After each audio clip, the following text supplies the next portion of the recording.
My dear students, তোমাদের আজ geography থেকে একটি প্রশ্নের আমি উত্তর দেব। প্রশ্নটি হলো, সামাজিক বনসৃজন কি? সামাজিক বনসৃজন বলতে গেলে আমরা বলব যে নির্দিষ্ট বনভূমি রয়েছে তা ব্যতীত নতুন করে গাছ লাগিয়ে বনভূমি সৃষ্টি করার পদ্ধতিকে আমরা কি বলবো? সামাজিক বনসৃজন বলবো। সমাজের সকল স্তরের মানুষ সাধারণত খাল বিল, তারপরে পুকুর পাড়, নদীর পাড়, বিভিন্ন জায়গায় গাছ লাগিয়ে সাধারণত যে বনভূমি সৃষ্টি করা হয় তাকেই বলা হয় কি? সামাজিক বনসৃজন।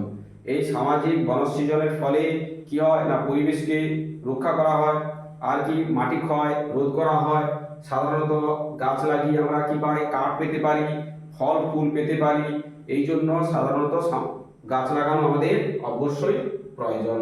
সাধারণত কি হয় না, আমাদের পরিবেশকে রক্ষা করা, এটাই আমাদের মূলত কর্তব্য। সমাজের সকল স্তরের মানুষ এটি করা অবশ্যই প্রয়োজন। একে আমরা কি বলবো? সামাজিক বনসৃজন বলবো।